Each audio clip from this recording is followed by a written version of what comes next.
The emergency sirens wailed across the colony outpost as Lieutenant Commander Chen sprinted through corridors bathed in pulsing red light. Her boots pounded against metal flooring, each step echoing through the station's abandoned halls. This wasn't supposed to happen. Not here. Not to humanity's most fortified outpost. Status report. She barked into her comm unit, skidding around a corner. 3 Vanduul warships breached our outer defenses, replied Specialist Rivera, his voice crackling with static. They've deployed ground forces on levels 3 through 7. Our security teams are. The connection cut abruptly. Chen cursed under her breath. Humanity had been exploring the stars for barely a century, and already they'd managed to anger the most feared warrior species in the known galaxy. The Vanduul, 8-foot-tall reptilian conquerors who'd subjugated a dozen advanced civilizations across 3 spiral arms.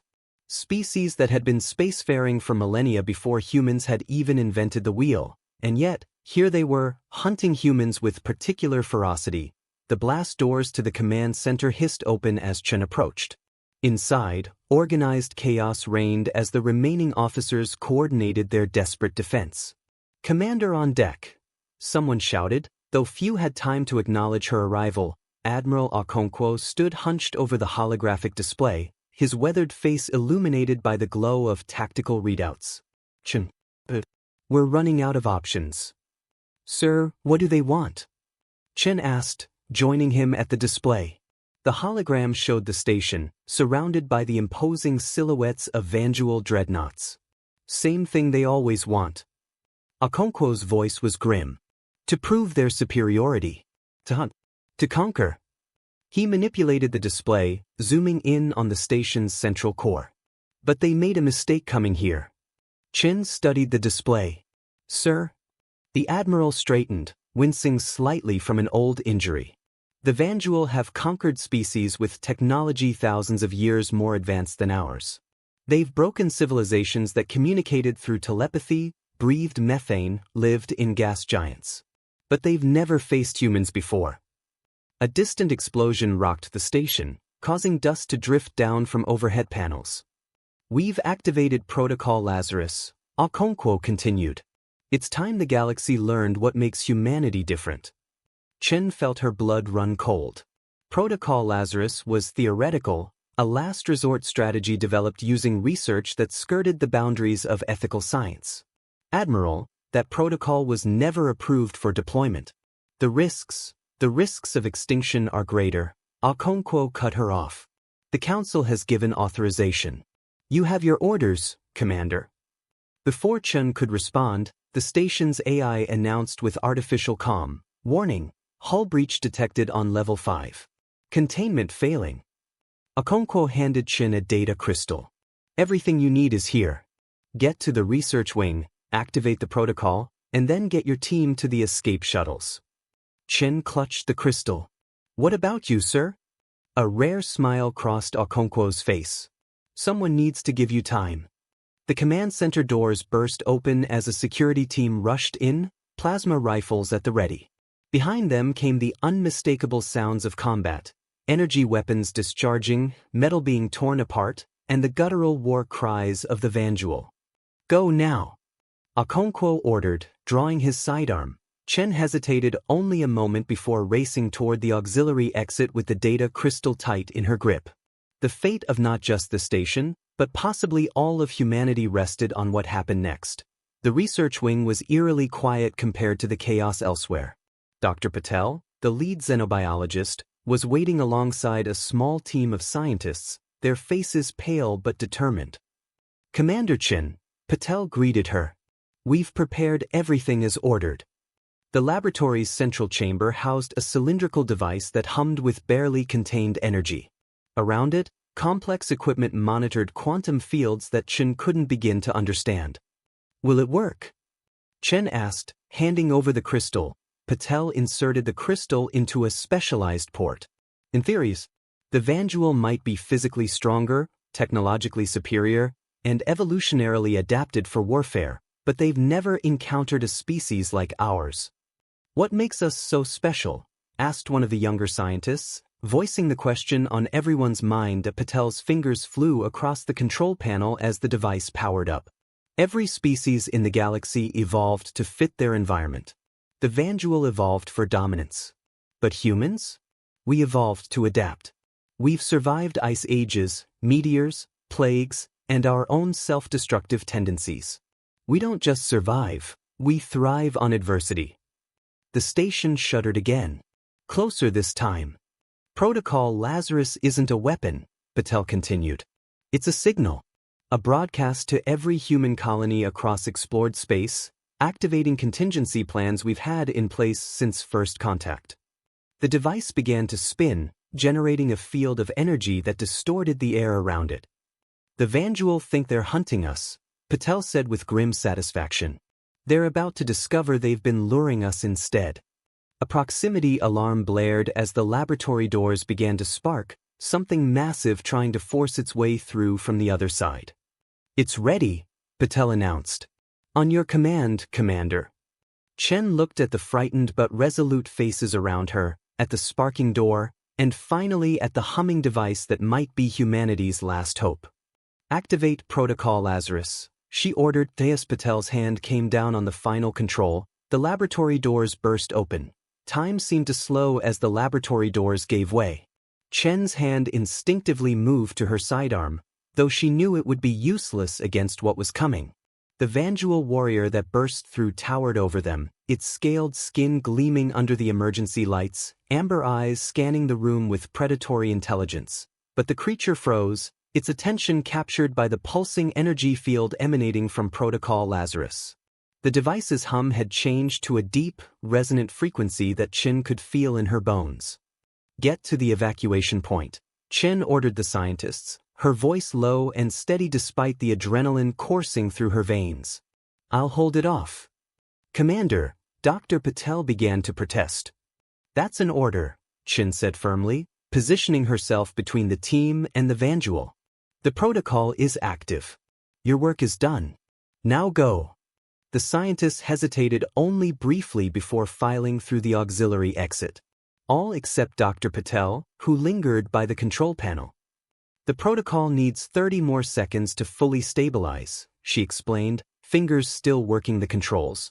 The Vanduul warrior let out a guttural sound, something between a growl and a laugh, as it took in the scene. Unlike the mindless berserkers of space opera fiction, the Vanduul were intelligent, calculating. This one seemed to recognize the importance of the device at the center of the room. Zrashike vorn Thilak, it rumbled in its native tongue, universal translator struggling to process the complex phonemes. Humans. Always desperate. Chen raised her weapon, knowing it would do little more than annoy the creature. We prefer the term resourceful. The Vanduul's mouth split in what might have been a smile, revealing rows of serrated teeth. Your species is young. Untested. You should have stayed on your world. Yeah, well, curiosity is another one of our traits, Chen replied, buying time.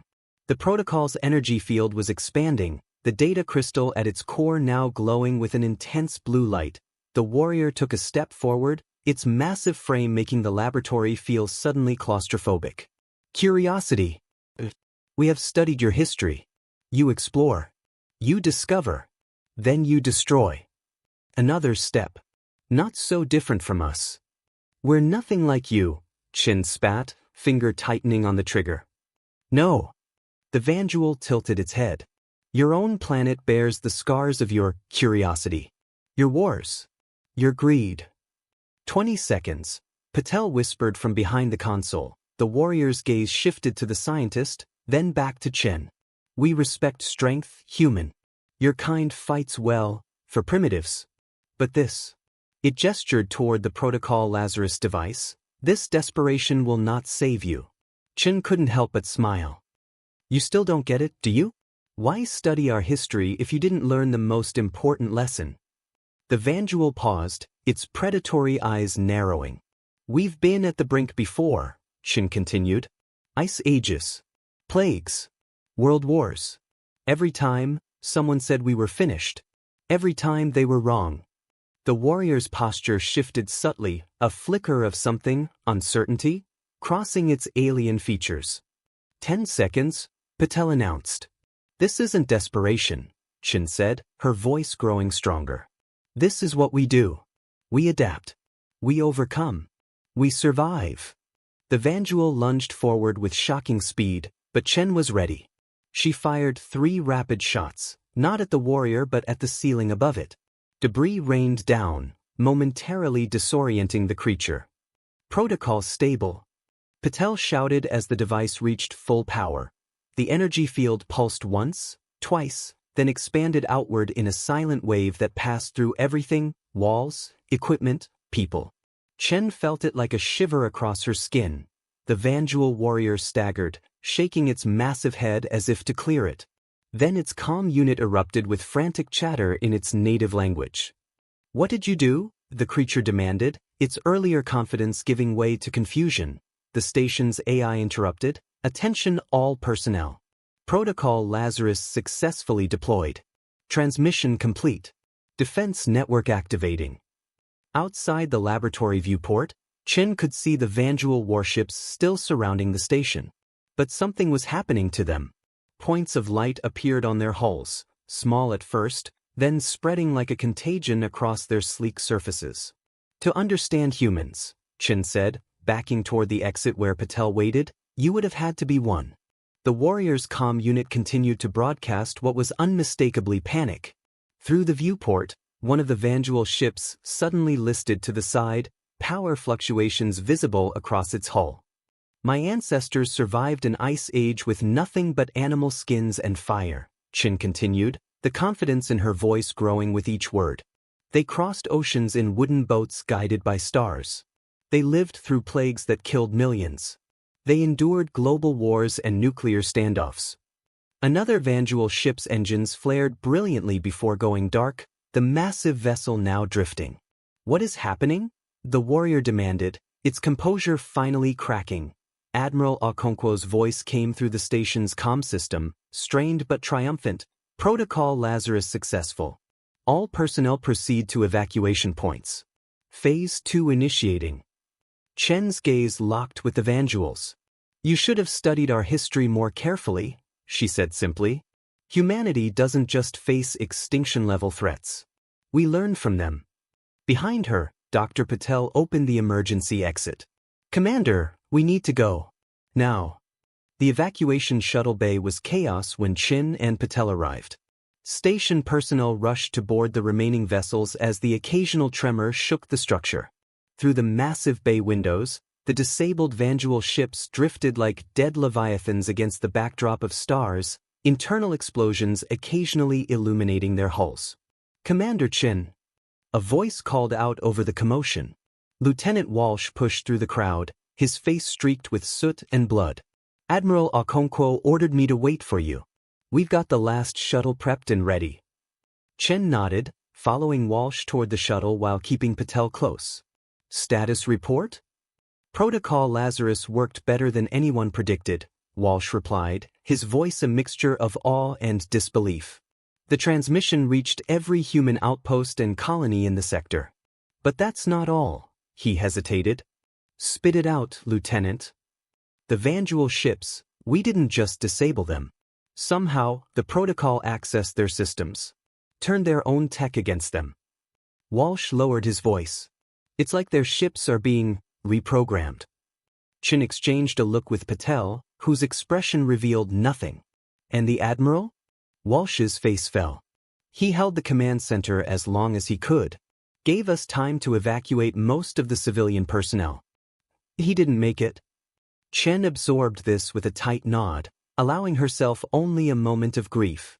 There would be time to mourn later, if they survived. The shuttle was nearly full when they reached it. Chen recognized faces from various departments, engineers, medical staff, research personnel. Survivors. She directed Patel inside before turning back to Walsh. What about Phase 2? She asked quietly.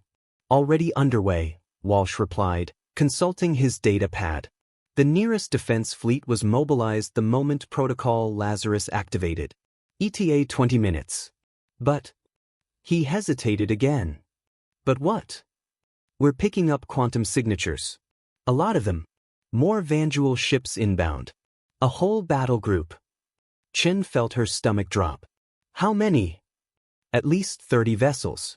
Dreadnought class. Before Chen could respond, her comm unit crackled to life with a familiar voice. Commander Chen. Do you copy?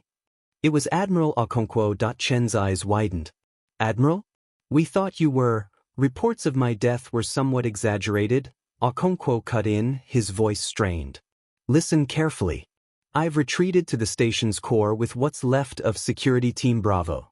Protocol Lazarus was only the first step. There's more to the plan. The shuttle bay shook violently, sending several people to their knees. Through the windows, Chen saw the source. A new group of Vanduul ships had arrived, their hulking forms eclipsing the stars as they surrounded the station. Admiral, we've got incoming. A lot of incoming, Chen reported. We need to evacuate now. Negative, Commander. Phase 2 isn't complete. Someone needs to stay and ensure the calibration sequence finishes. Patel stepped forward, close enough to speak into Chen's comm. Admiral, this is Dr. Patel. The protocol was designed to transmit and then initiate autonomously. There's no need for manual calibration. A pause, then, there was a design change, Doctor. After your team finalized the specs, the quantum entanglement matrix is unstable. Someone needs to monitor the core and adjust the parameters manually as it builds to critical mass. Chen felt a chill. Critical mass? That wasn't in the briefing. Another tremor shook the station, stronger this time. Warning klaxons began to sound throughout the shuttle bay. Attention all personnel, the station AI announced. Hull integrity at 47%. Multiple breaches detected. Hostile boarding parties on levels 2, 4, and 8. We're out of time, Okonkwo said firmly. Launch the shuttles. That's an order, Commander. Chen hesitated, torn between duty and survival. Sir, we can send a team to assist with the calibration. Extract you and your people. The decision is made, Commander. Okonkwo's voice softened slightly. This was always a one-way trip for me. The doctors gave me 6 weeks to live anyway. Stage 4. Better to go out doing something that matters. The revelation hit Chen like a physical blow. She'd had no idea the Admiral was ill. Sir, she began, but words failed her. Protocol Lazarus isn't just a defense system, Chen. It's a message. To the Vanduul. To every species watching. Humanity will not go quietly. Okonkwo's voice carried a fierce pride. Now get our people to safety. That's your mission. Yes, sir, Chen finally managed, her voice thick. Commander. Walsh called urgently from the shuttle entrance. We need to go now. Through the bay windows, Chen could see the nearest Vanduul dreadnought positioning itself directly above the station, its weapons ports glowing with charged energy. Chen made her decision. Everyone on board. We launch in 60 seconds. As the last personnel scrambled into the shuttle, Chen took a final look at the station that had been her home for the past 3 years. The structure was already showing signs of its inevitable fate, sections going dark, debris floating away from damaged areas, defensive weapons firing sporadically at the overwhelming enemy force. Inside the shuttle, Chen strapped herself into the command seat next to the pilot. Everyone secure? Walsh nodded from the co-pilot's chair. All passengers accounted for and secure. Launch sequence initiated, the pilot announced, her hands flying over the controls. The shuttle's engines hummed to life as the bay doors began to open, revealing the vastness of space and the armada of Vanduul ships waiting beyond. Admiral, Chen said into her comm, we're launching. It's been an honor serving with you, sir. The honor was mine, Commander. Okonkwo's voice was steady. Now listen carefully. Once you're clear of the station, put as much distance as you can between yourselves and this position. The quantum entanglement reaction has significant range. Chen felt a growing unease. How significant? Let's just say the Vanduul are about to learn why humans are the only species in the known galaxy to have tested planet-killer weapons on their own worlds first. The shuttle lifted off from the bay floor, thrusters engaging as it oriented toward the open doors. "Hold on," the pilot warned as she pushed the engines to maximum, launching them into space just as another tremor rocked the station. The shuttle accelerated away from the doomed outpost, weaving between debris and the occasional weapons fire. Behind them, the Vanduul ships seemed almost unconcerned with the fleeing vessel, their attention focused on the station itself. "They don't consider us a threat," Patel observed from her seat behind Shin. "They still don't understand." On the shuttle's rear display, Chen watched as the largest Vanduul dreadnought positioned itself directly above the station's core section. Massive energy readings indicated it was preparing to fire its main weapon, a planet cracker capable of reducing the entire outpost to atoms. "Admiral," Chen said into her comm, "the main dreadnought is in position. They're charging weapons." "Perfect," Okonkwo replied, and Chen could hear the smile in his voice. Just as the simulations predicted. Brave and strong, but utterly predictable. The station's lights flickered visibly now, power being diverted to whatever was building in its core. "Protocol Lazarus Phase 2 initiating," Okonkwo announced formally. "Quantum entanglement matrix at 87% and rising. Commander, it's been an honor. Tell Earth, tell them we held the line." The comm went silent as the shuttle continued its desperate flight away from the station. On the display, the Vanduul dreadnought's weapon reached full charge, the enormous energy signature making the sensors spike wildly. "Brace for potential shockwave," Chen ordered, her voice steady despite the turmoil inside her. "And prepare to witness humanity's answer to the galaxy's toughest." In the void of space behind them, the station's central core began to glow with an impossible light, brighter than any star, just as the Vanduul flagship fired its main weapon. Time seemed to slow as the Vanduul weapon's energy beam struck the station's glowing core. For a heartbeat, nothing happened. The beam appeared to be absorbed completely into the impossible light emanating from Protocol Lazarus. Then, without warning, the light collapsed inward, condensing to a single point of blinding intensity. "Shields at maximum," Chen ordered, though she knew the shuttle's defenses would be useless against whatever was coming. "Everyone brace for impact." The singularity of light pulsed once, twice, and then expanded outward in a silent, spherical wave of energy that moved with impossible speed. It engulfed the Vanduul dreadnought first, passing through its shields as if they didn't exist.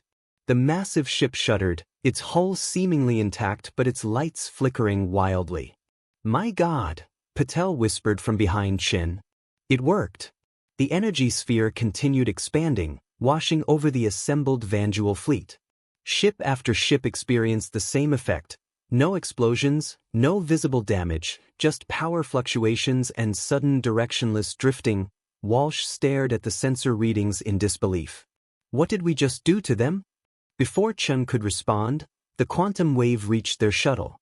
She tensed, expecting pain or darkness, but felt only a slight tingling sensation as the energy passed harmlessly through the vessel. "Admiral?" Chen called into her comm unit. "Admiral Okonkwo, do you copy?" Nothing but static answered her. For several moments, the shuttle's occupants watched in stunned silence as the Vanduul fleet hung motionless against the backdrop of stars, like a predator suddenly frozen mid-pounce. Did we win?" someone asked from the passenger compartment. The shuttle's pilot kept them moving at maximum speed, putting distance between themselves and the disabled fleet. "Commander, I'm detecting unusual activity from the Vanduul ships. Their power signatures are changing." Chen leaned forward to study the readouts. What she saw made no sense: energy patterns fluctuating, communications arrays suddenly broadcasting on human frequencies, navigation systems realigning. "Dr. Patel," Chen said slowly, "what exactly was Protocol Lazarus designed to do?" Patel moved to Chen's side, her eyes widening as she examined the data. This wasn't in the original specifications. The protocol was supposed to disrupt their systems, yes, but this is something else entirely. A new voice suddenly crackled through the shuttle's communications array, not from the station or any human vessel, but from the Vanduul flagship itself. "This is Admiral Okonkwo to human shuttle. Do you copy?" The voice was unmistakably the Admiral's, but coming from an impossible source. Chen exchanged shocked glances with Walsh before responding. Admiral? How are you broadcasting from the Vanduul vessel? That's complicated, Commander. Okonkwo's voice sounded different somehow, strained, as if he was adjusting to something. Protocol Lazarus wasn't just a defensive measure. It was a quantum intelligence transfer system. A chill ran down Chen's spine. Sir, what are you saying? I'm saying, Commander, that I'm not broadcasting from the Vanduul vessel. I am the Vanduul vessel. At least, I'm its command intelligence now. Stunned silence filled the shuttle. The protocol was designed to do more than disable their ships, Patel said quietly, comprehension dawning in her eyes. It was designed to transfer human consciousness into their systems. Not just my consciousness, Doctor, Okonkwo corrected. The station's quantum computers contain the neural patterns of 500 volunteers, veterans in the final stages of terminal illness who chose to serve one last mission. Walsh shook his head in disbelief. You're telling us that 500 dying humans just took over the Vanduul fleet? That's exactly what I'm telling you, Lieutenant, Okonkwo confirmed. The Vanduul built their ships with neural interfaces, direct connections between their minds and their vessel systems. It's what makes them such effective warriors. We simply replaced the neural patterns those systems were designed to interact with. Chen felt a mixture of awe and horror. The Admiral I was speaking to on the station was me, yes. My physical body is gone now, along with the station. But this version of me, the quantum copy, lives on. There was a pause. As do the copies of everyone who volunteered. Through the viewports, Chen could see the Vanduul ships beginning to move again, no longer drifting aimlessly but forming a coordinated formation. Sir, the Vanduul crews, Chen began. Are they? Still here, Commander. Confused. Angry. Currently contained in their own sections of the ships. Okonkwo's voice hardened. 500 of us against 20,000 of them. Not great odds, but better than we had before. A proximity alert suddenly blared through the shuttle. The pilot's hands flew over the controls. Commander, we've got new contacts. Lots of them. The shuttle sensors showed a massive quantum disturbance forming at the edge of the system, a jump point opening. From it emerged vessel after vessel, their silhouettes unmistakably Vanduul. Reinforcements, Walsh said grimly. They must have called for help before we initiated the protocol. Okonkwo's voice came through again, urgency evident. Chen, you need to get that shuttle to the nearest human outpost immediately. The data Dr. Patel carries is vital. Chen turned to Patel, who was clutching her tablet with white-knuckled hands. Doctor? The complete protocol Lazarus specifications, Patel explained, including the modifications Admiral Okonkwo implemented. This was never about saving one station, Okonkwo continued. This was about giving humanity a fighting chance. The Vanduul have been exterminating human colonies systematically since first contact. We've been losing this war before it even officially began. On the tactical display, the newly arrived Vanduul fleet began spreading out, moving to surround the seemingly disabled vessels of their comrades. They don't know yet, Okonkwo observed. They think their advance fleet has been disabled by conventional weapons. Admiral, Chen said, you're outnumbered and outgunned. Even with control of those ships, you can't possibly win. Okonkwo finished for her. No, probably not. But we can buy you time. Time for Dr. Patel's data to reach Earth. Time for Protocol Lazarus to be implemented fleet-wide. The implications hit Chen like a physical blow. You're planning to sacrifice yourselves. We were already dying, Commander. Now we get to die for something that matters. There was no self-pity in Okonkwo's voice, only determination. Besides, 500 human minds against 30 Vanduul warships? The galaxy's toughest are about to learn what humanity is really capable of. The captured Vanduul ships began to move with purpose, engines flaring as they accelerated toward the incoming fleet. Sir, Chen said, her voice thick with emotion, we can't just leave you. You can and you will, Commander. That's an order. Okonkwo's tone softened slightly. The Vanduul thought they were hunting us. They never realized we were setting a trap. Now go, ensure our sacrifice means something. As the shuttle changed course for the nearest jump point, Chen watched the tactical display with a mixture of dread and pride. The hijacked Vanduul vessels were now executing maneuvers that should have been impossible, moving with a coordination that confused their approaching comrades. The Vanduul value strength above all else. Okonkwo's voice came through one final time. Today they'll learn that humanity's strength isn't in our weapons or our numbers. It's in our willingness to adapt, to sacrifice, and to become what we need to be to survive. The first salvos of energy weapons crisscrossed the void as the two Vanduul fleets engaged. On one side, vessels piloted by the uploaded consciousness of dying human veterans. On the other, the confused warriors of an undefeated empire about to learn a terrible lesson. Even if they destroy us, Patel said quietly, watching the battle unfold on the displays, they've created something they can never defeat. An idea. A possibility. Chen nodded, understanding. Protocol Lazarus had never been about winning a single battle. It was about changing the nature of the war itself. Plot the fastest course to Earth, Chen ordered the pilot. We need to deliver Dr. Patel's data immediately. As the shuttle prepared for the jump to faster-than-light travel, a massive explosion lit up the view screen, one of the hijacked Vanduul dreadnoughts sacrificing itself to take out 3 enemy vessels. They still don't understand what makes us different, do they? Walsh said, watching the distant battle with grim fascination. Chen shook her head. No. But they're about to find out. 3 weeks later, Chen stood before the United Earth Defense Council in the underground chambers beneath New Geneva.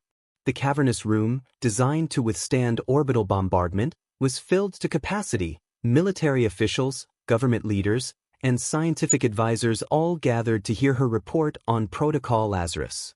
The data Dr. Patel brought back has been verified, General Rodriguez announced to the assembly. We now have conclusive evidence that the consciousness transfer was successful. Admiral Okonkwo and the other volunteers effectively commandeered 37 Vanduul warships. Murmurs spread through the chamber as holographic displays showed footage from the battle, Vanduul vessels performing maneuvers that defied their known tactical patterns, fighting with a creativity and adaptability that had never been observed in the species before. And the battle's outcome, someone asked from the council table. Chen stepped forward. The hijacked fleet was outnumbered nearly 10-1. They managed to destroy or disable 63 enemy vessels before they were overwhelmed.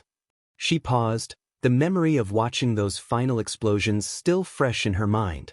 Admiral Okonkwo and the volunteer consciousness cohort are presumed lost. A moment of silence fell over the assembly. Their sacrifice may have saved humanity, Dr. Patel added, standing beside Chen. The Vanduul have ceased all offensive operations against human settlements. Intelligence reports indicate they've pulled back to their core systems. Rodriguez nodded gravely. For the first time since we encountered them, the Vanduul are afraid of us. The council's chairwoman leaned forward. Dr. Patel, your team's report suggests we could implement Protocol Lazarus on a larger scale. That we could essentially create a fleet of ships controlled by human consciousness. Is this accurate? Technically, yes, Patel replied cautiously. But there are ethical considerations. Ethics won't matter if our species is extinct, interrupted a military representative. We should begin production immediately. With respect, Chen cut in, we're missing something important here. The Vanduul haven't just retreated. They've gone silent. Completely. That's not their typical behavior, even after a defeat. The room grew quiet as the implications settled in. Commander Chen is right, Rodriguez said finally. Our deep space monitoring stations have detected unusual activity within Vanduul territory. Energy signatures unlike anything we've seen from them before. The chairwoman frowned. What are you suggesting, Commander? I'm suggesting that we may not understand the full consequences of what we did, Chen replied. Protocol Lazarus was designed to transfer human consciousness into Vanduul systems. What if it did more than that? Dr. Patel's eyes widened with sudden understanding. The quantum entanglement matrix, it wasn't just a one-way transfer mechanism. It was a bridge. Before anyone could respond, the chamber's emergency alert system activated. Red light bathed the room as a communications officer rushed in. "Madam Chairwoman, we're receiving a transmission. It's broadcasting on all frequencies, using Earth military encryption. The source it's coming from the edge of the Vanduul home system." "Put it through," the chairwoman ordered. The central holographic display flickered and resolved into an image that drew gasps from around the room. It showed what appeared to be a human, but not entirely human. The figure had Admiral Okonkwo's face and bearing, but with subtle alterations: skin with a faint scaled texture, eyes with a hint of amber, physical dimensions slightly too large to be entirely human. "This is Admiral Vasily Okonkwo, formerly of Earth Defense Forces, now speaking as representative of the new Accord," the figure announced, its voice recognizably Okonkwo's but with resonant undertones that no human vocal cords could produce. "Admiral?" Chen stepped closer to the display, hardly believing what she was seeing. "You're alive?" "In a manner of speaking, Commander," Okonkwo replied with a familiar half-smile. "Though perhaps not in the way any of us expected." "What happened?" Rodriguez demanded. "Your consciousness was uploaded to the Vanduul ship. How are you, physical again?" "The quantum entanglement had unexpected consequences," Okonkwo explained. "When our consciousnesses merged with the Vanduul neural interfaces, we discovered something no one could have anticipated. Their ships aren't just vessels, they're symbiotic organisms, capable of adaptation on a genetic level." Patel moved forward, her scientific curiosity overcoming her shock. "The neural interfaces altered your consciousness patterns?" "Not just altered, Doctor. Transformed." Okonkwo gestured to his hybrid form. "The Vanduul built their empire on the principle that strength conquers all. When our human minds demonstrated greater adaptability than they had ever encountered, their systems responded in the only way they knew how. They adapted to us," Chen realized aloud. "Precisely. The Vanduul ships began integrating our consciousness patterns, our ways of thinking, our memories. And in return, we gained understanding of their biology, their technology, their history." Okonkwo's expression grew solemn. "We became something neither fully human nor Vanduul, but a synthesis of both." The council chamber erupted in shocked discussions. The chairwoman banged her gavel for order. "And the Vanduul crews?" she asked when quiet returned. "The warriors you were containing?" "That's where it gets interesting," Okonkwo replied. "Our human memories, our history of cooperation, of forming communities, of finding strength in diversity, began influencing their neural patterns through the ship's interfaces. The younger warriors were the first to change, to question the endless cycle of conquest their species had followed for millennia." "Are you saying you converted them?" Rodriguez asked incredulously. "I'm saying we found common ground," Okonkwo corrected. "The Vanduul value strength. We showed them that adaptation is stronger than rigid domination. That cooperation can be more powerful than conquest." The image widened to show more figures behind Okonkwo, some appearing mostly human with subtle Vanduul features, others primarily Vanduul but standing with a more human posture, displaying expressions that would have been impossible on pure Vanduul faces. "The new accord represents the beginning of something unprecedented," Okonkwo continued. "Not merely a peace treaty between species, but the emergence of a new kind of existence, one that combines human adaptability with Vanduul strength." Silence fell over the council chamber as the implications sank in. "Why are you contacting us now?" the chairwoman finally asked. "Because you need to understand what Protocol Lazarus truly accomplished before you implement it further," Okonkwo answered gravely. "It wasn't a weapon. It was a doorway, one that can never be closed." Chen studied the hybrid beings on the display. Despite their alien aspects, she could recognize the faces of some of the volunteers who had chosen to upload their consciousnesses. They didn't look like prisoners or victims. They looked purposeful, unified. "What exactly are you proposing, Admiral?" Rodriguez asked. "An alliance. A true one," not built on fear or domination but on mutual evolution. Okonkwo's gaze seemed to find Chin specifically. Humanity's greatest strength has always been our ability to adapt, to incorporate the best of what we encounter while holding on to what makes us who we are. The Vanduul Empire has stood for 50,000 years because of their strength and resolve. Imagine what we could accomplish together. The room erupted into chaos again. Some voices raised in fear, others in curiosity, still others in cautious hope. Through the commotion, Chin kept her eyes on Okonkwo's transformed face. She saw in it not the loss of his humanity, but its ultimate expression, the willingness to become something new in order to forge a better future. There are more species in this galaxy than either of us knew, Okonkwo continued when the noise subsided. Some far more dangerous than the Vanduul ever were. Humanity cannot face them alone. Neither can the Vanduul.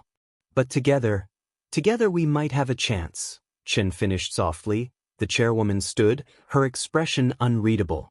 Admiral Okonkwo, or whatever you now are, the council will need time to process this development. This goes far beyond anything we anticipated. Of course, Okonkwo nodded. But don't take too long. The galaxy is larger and more perilous than any of us imagined. We've already dispatched envoys to the other human colonies to explain our proposal. As the transmission ended, the chamber descended into frantic discussions. Military officials huddled with scientists, politicians argued with each other, all trying to comprehend the implications of what they just witnessed. Chen felt a hand on her shoulder and turned to find Dr. Patel beside her, eyes bright with something between wonder and trepidation. You know what this means, don't you? Patel asked quietly. Chen nodded. Protocol Lazarus wasn't about defeating the Vanduul. It was about becoming something neither of us could have been alone. The ultimate adaptation. Patel agreed. Rodriguez approached them, his expression troubled. The council is divided. Some want to implement a larger version of Protocol Lazarus to counter this new accord. Others want to open diplomatic channels immediately. And you, General? Chen asked. What do you think? Rodriguez looked at the now empty display where Okonkwo's transformed visage had been. I think the Admiral was right about one thing. The galaxy's toughest did meet their match in humanity, but not in the way any of us expected. Chen gazed up at the massive Earth insignia emblazoned on the chamber wall, the symbol of their homeworld, the cradle of a species defined not by physical strength or technological superiority, but by an unmatched ability to adapt, to change, to become what was needed to survive. Maybe that's how it was always going to end, she said softly. Not with one species conquering another, but with both becoming something greater than either could have been alone. As the council continued their heated debate, Chen felt an unexpected sense of hope. Whatever came next, war or peace, isolation or alliance, humanity had proven once again that its greatest weapon had never been its ships or its guns or even its brilliant strategies. It had always been its willingness to face the unknown and, if necessary, to become a part of it. 6 months later, Chen stood at the observation deck of the diplomatic vessel Horizon, watching as Earth grew smaller behind them. The blue-green planet, cradled in its thin atmosphere, still took her breath away, especially now, knowing how close they had come to losing it. Having second thoughts, Commander? Dr. Patel asked, joining her at the viewport. Chen shook her head. Not second thoughts. Just appreciating what we're fighting to protect. Their mission was unprecedented, leading the first official diplomatic delegation to meet with the new accord. After months of debate, quarantine protocols, and preliminary communications, the Earth Defense Council had finally agreed to direct talks. Chen had volunteered immediately. The council is still divided, Patel remarked, her tablet displaying the latest updates from Earth. The military faction wants to develop countermeasures against the hybrid technology. They don't trust Okonkwo's offer. Can you blame them? Chen replied. For centuries, we imagined first contact would be either devastating warfare or enlightened cooperation. Nobody prepared for this, becoming something in between. A notification chimed on Chen's wrist device. The ship would make its jump to faster-than-light travel in 10 minutes, beginning their journey to the neutral meeting point in the Tau Ceti system. General Rodriguez is waiting in the briefing room, Chen said. We should join him. As they walked through the ship's corridors, Chen noticed the mix of military personnel and civilian specialists that made up their delegation: scientists, linguists, diplomats, and soldiers, all venturing into unknown territory. Just like humanity had always done, the briefing room was already full when they arrived. Rodriguez stood at the head of the table, his normally stoic face showing signs of the strain these past months had placed on him. Everyone's here, he noted as Chen and Patel took their seats. But we jump in 8 minutes, so I'll keep this brief. He activated the central display, showing a schematic of the meeting station orbiting Tau Ceti. Our intelligence suggests the new Accord delegation will include at least 20 hybrid representatives, including Admiral Okonkwo, plus an unknown number of pure Vanduul who have aligned with them. Any word on the splinter factions? Asked a security officer. Rodriguez nodded grimly. Multiple Vanduul battle groups have rejected the new Accord. They've retreated to their strongholds in the outer systems, but they remain a threat to both us and Okonkwo's people. They're not just Okonkwo's people, Chen said quietly. They're still partly ours. A thoughtful silence fell over the Aro.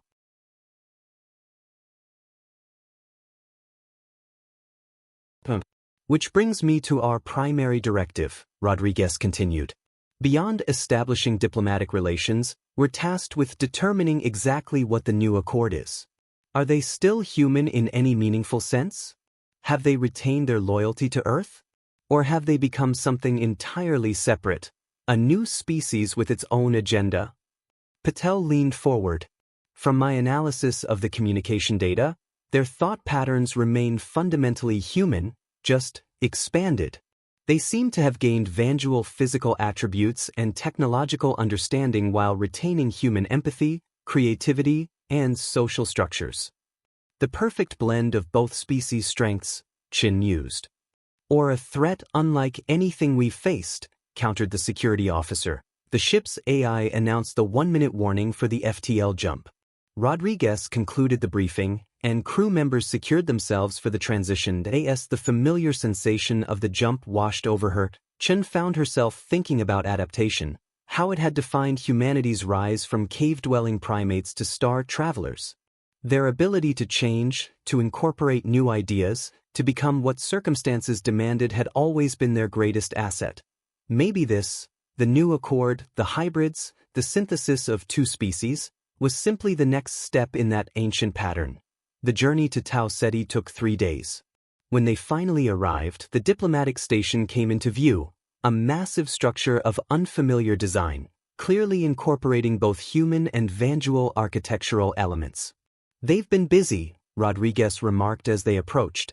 The docking procedure went smoothly, with the station's guidance systems interfacing perfectly with their ship.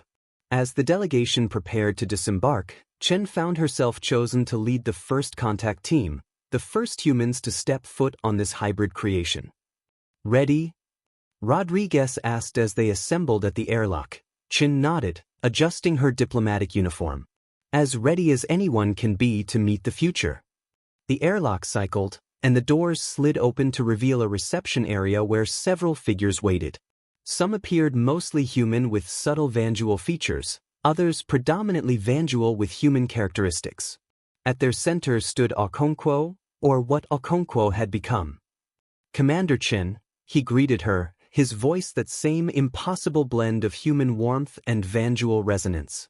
Welcome to the beginning of a new chapter for both our peoples. As Chen stepped forward to meet him, she felt the weight of history on her shoulders. Behind her stood representatives of humanity as it had always been. Before her stood what humanity might become. The gap between them seemed both impossibly wide and surprisingly small. Admiral, she replied, extending her hand in the ancient human gesture of greeting. After a moment's hesitation, Okonkwo took it, his scaled hand warm against her skin. We have much to discuss, he said. The splinter factions are growing more aggressive, and we've detected signals from beyond the edge of known space. Something is coming, something that will challenge us all. Chen looked into his eyes, still recognizably Okonkwo's despite their amber hue, and saw not an alien, not a monster, but a reflection of humanity's oldest truth, that survival sometimes meant becoming something new. Then we'll face it together, she said, meaning it. That's what humans do. We adapt. We overcome. We find a way forward. Okonkwo smiled, the expression both familiar and strange on his transformed face. Yes, he agreed. That's exactly what we do. As the delegation moved deeper into the station, Chen realized that the story of humanity's encounter with the galaxy's toughest warriors hadn't ended with victory or defeat.